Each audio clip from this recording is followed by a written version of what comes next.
Hello folks, and welcome back to my channel. Today we're continuing my series on taking care of your body jewelry, specifically your organic jewelry for things like stretched ears. Now we've already talked about maintaining your wood plugs, caring for your stone plugs, and also keeping your metal stuff clean. You've even watched me save a pair of metal plugs that I really thought I almost ruined for a second there. But we haven't talked about yet on my channel are some of these slightly less common organic materials. Most namely, today we're talking about bone and horn. Now, there's a couple different subsets of material that can fall under these care guidelines. For bone, we see jewelry that's made out of actual bones. Most commonly, we're seeing fossilized bones being used for this. A lot of times we're seeing walrus, mammoth, and also deer.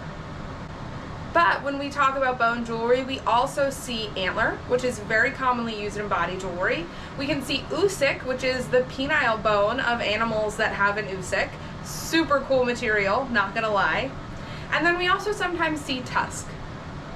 Now before we get started, I'd just like to note that most of the makers working with these materials are again working with fossilized material. So these are bones that are hundreds, if not thousands of years old from animals that are already long dead. We are not out here slaughtering walruses to make body jewelry. However, another important thing to note is that a lot of indigenous cultures do use these materials as part of religious, spiritual, or ceremonial jewelry and crafting.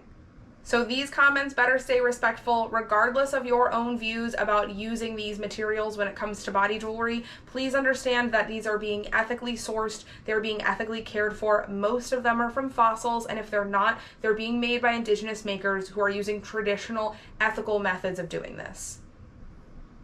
Now for today's setup, I've got 3 different pairs that I'm going to be cleaning and maintaining.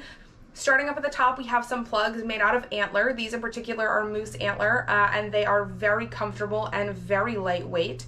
Then down in the middle, we have one of the most unique pairs in my collection. These are oocyst bone. So these are from a walrus penis bone. They are so cool. I was fortunate enough to grab them from Safe Products. This is a really difficult material to get a hold of or get your hands on, so I am very lucky I was able to find some, and they worked for my size. And then at the bottom, we have some horn hangers from Tawapa. And you'll notice the lovely golden coloration on these. These are so pretty, and the horn is so smooth and expertly finished. They're beautifully made. Now, if I had to compare these materials to anything, I would say they're most similar to wood. They're pretty lightweight, very comfortable on your ears, but definitely pretty porous. So we need to be careful with how we clean and maintain them. Much like wood, we don't really want to get these materials super wet. Again, because they are very porous, they can absorb water. Sometimes it can upset the surface finish of them, deal with expansion, all that stuff. That being said, it's not as hard line no of a getting wet as wood is. So while I wouldn't wear these in the shower or in the pool, if they get a little wet, it's not the end of the world. So in my setup for cleaning these today, I have a bowl with some very just mild warm water, no soap, no additives in it. I have a microfiber cloth, and I have my favorite oil. I am going to use just this tiniest bit of warm water to just give an initial wipe down on these. Really important to note here, I am not using my cloth soaking wet or even damp. I am really pressing out the water and only using it with the slightest amount of water and moisture on the cloth. This is also why I'm using a microfiber cloth for this step, because I feel like it doesn't retain water as much as like an old t-shirt or an old rag, and I don't want to get too much water on these pieces. So first, I'm just going to do a path over the wearable. This is the most important area when we're talking about cleaning and maintaining these, because this is what's coming in contact with your low ball day. And then I'm just going to gently blot on the face of the plug just to make sure I'm getting anything that's there. I'm blotting, not wiping, because of the texture of these pieces. If I were to wipe, I could easily snag those fibers on that texture and either damage the plug or end up with little fuzzies stuck on it. After that, I'm just going to dry things off. We don't want to leave any moisture or any water built up on the plug. So we're just going to make sure things are nice and dry. Again, wiping along the wearable and then patting on the faces. And then I'm just going to take the littlest bit, folks, the littlest, tiniest bit of your preferred oil. Here I am using some Naked Oil from Industrial Strength LLC, and I'm just going to slowly rub this into the wearable.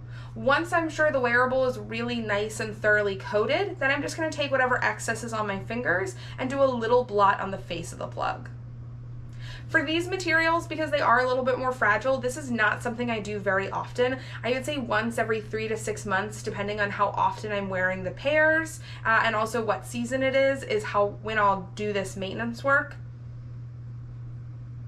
And I'm just overall really, really gentle with these because I know these are materials that are a little bit more fragile. So let's take a real quick look at me repeating the same steps for the Usick and for the horn. And you can see it's the same process we did for the antler. We're just doing a little light cleaning and then some oiling. Overall, these are really easy materials to maintain. Honestly, they don't take a lot. Out of all the materials I wear, I can probably get away with doing the least amount of maintenance for these. That being said, I do store these in a cool, dark place. These do not get kept in a bathroom or a kitchen, anywhere where it's going to be steamy or the air is going to be very moist. And because sunlight can sometimes discolor some of these materials over time, I do like to keep these covered up. I have some little boxes in the bottom of my jewelry case, and that's where I keep my horn and my bone pieces just to prevent that discoloration. And if you watched my video on caring for wood plugs and wood body jewelry, you know that that discoloration is really normal with other materials, especially from sun exposure. And while I really like it and don't mind it at all on my wood, I do like to try and keep my bone and my horn and my antler a little bit more preserved. So those I do keep, again, just in like a simple, dry, dark box at the bottom of my jewelry case, just away from any sunlight, away from any dust, just nice and clean. I would say as long as you're storing these materials correctly, again, you're not keeping them like on your bathroom sink for months on end, these are going to be some of the easiest, most low maintenance materials that you have.